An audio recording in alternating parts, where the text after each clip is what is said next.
Assalamualaikum warahmatullahi wabarakatuh. Berjumpa kembali dengan catatan Syafiq Hasim. Pendakwah Khalid Basalamah memberikan pesan pada orang tua agar anak-anak mereka jangan atau tidak usah diajari untuk menabung, karena menabung akan menciptakan anak menjadi bakhil atau kikir. Khalid Basalamah tidak setuju jika anak-anak disediakan celengan di rumah mereka. Menurut Khalid Basalamah, justru hal yang harus diajarkan oleh orang tua pada anak mereka adalah berderma atau sedekah, bukan menabung. Apa yang didakwakan oleh Khalid Basalamah tersebut khas cara baca yang hitam putih. Artinya dalam membaca fenomena dia sering melakukan judgement benar dan salah dengan sangat cepat. Kalau tidak ini salah, kalau tidak itu salah. Dalam Islam, cara mengambil sebuah hukum itu luas dan banyak alasan hukumnya atau disebut dengan istilah ilat. Pendekatan tekstual memang menjadi pertimbangan untuk memutuskan hukum, namun pendekatan kontekstual juga bisa digunakan. Terus terang saya sedikit kaget ketika Khalid Basalamah mengatakan jika menabung itu tidak usah diajarkan pada anak karena bisa menciptakan bakhil. Bakhil atau kikir ini adalah alasan yang digunakan untuk melarang menabung. Menabung jangan diajarkan karena ini menghalangi sedekah atau sedekah. Begitu cara berpikirnya. Jika kita lihat baik sedekah maupun menabung itu dua hal yang tidak dilarang oleh agama, bahkan zakat yang bisa dikatakan sebagai sedekah wajib itu kewajiban bagi umat Islam. Sebagai kewajiban, zakat itu tidak bisa ditolak oleh semua umat Islam.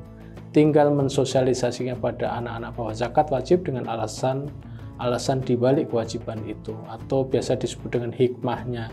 Selain zakat tidak ada sedekah yang diwajibkan di dalam Islam. Untuk sedekah yang menurut Khalid Basalamah harus diajarkan kepada anak daripada soal menabung itu terkait dengan kemampuan anak atau orang. Artinya untuk memberi sedekah orang harus mampu memberi sedekah. Kalau tidak mampu orang itu yang justru diberi sedekah. Ini logika Islam yang rasional. Yang punya harta berlebihan memberi, yang tidak punya harta menerima.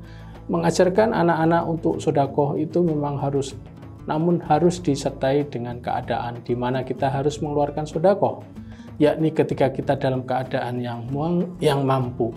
Mengapa demikian? Karena jika tidak disertakan klausul seperti itu, si anak itu akan memiliki pengertian bahwa sedekah itu harus dilaksanakan dalam keadaan apapun. Pengajaran ini perlu dilakukan karena agar si anak memiliki pemahaman keseimbangan soal sedekah ini. Bagaimana jika si anak nanti tidak menjadi orang yang bisa sedekah kelak ketika dia besar karena ternyata dia tidak tumbuh dalam keluarga yang mampu? Mereka hidup dalam keluarga yang pas-pasan, baik untuk makan, sekolah, atau kebutuhan primer lainnya. Sementara setiap hari didoktrinkan oleh pemuka agama mereka agar sedekah, dan mereka tidak ada yang disedekahkan. Justru anak seperti itu selayaknya harus diajarkan bagaimana bekerja keras, bagaimana bisa berhemat, dan bagaimana bisa mensiasati hidup. Pastinya diajarkan hal-hal konkret yang menyebabkan dia untuk bisa lebih maju ke depannya. Kita tahu bahwa sedekah itu bisa dilaksanakan dengan tenaga, namun konteks Khalid Basalamah yang mengaitkannya dengan celengan, maka yang dia maksud sebenarnya adalah sedekah uang atau sedekah harta. Saya juga berpendapat bahwa mengajarkan anak untuk menabung itu justru sangat baik. Islam menghargai dan menganjurkan kita memiliki masa depan yang baik. Islam menganjurkan semua orang tua agar tidak meninggalkan generasi yang lemah. Artinya, anak-anak kita harus kita persiapkan agar mereka kelak dalam mengarungi kehidupan tidak kalah dan tertinggal. Islam menganjurkan bahwa segala sesuatu harus direncanakan dengan baik. Mengapa? Karena perencanaan hidup memang sesuai dengan ajaran agama. Kita disuruh rajin bekerja seolah-olah hidup itu selamanya, dan kita diajarkan untuk beribadah seolah-olah kita mati besok. Itu semua terkait dengan perencanaan hidup. Mengajarkan sedekah pada anak tidak harus mengatakan bahwa menabung itu tidak usah dilakukan. Hal ini yang tadi saya sebut sebagai cara hitam putih dalam memahami masalah, termasuk masalah agama.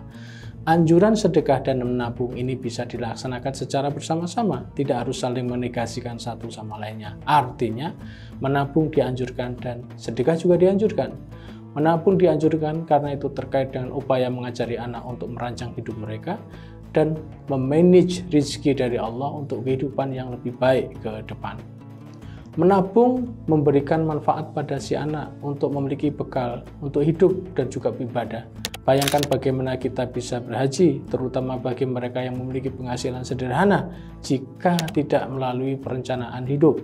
Kita tahu semua bahwa rezeki Allah bisa datang kapan saja tanpa disangka kapan, berapa jumlahnya, dan dalam keadaan apa. Kita percaya itu.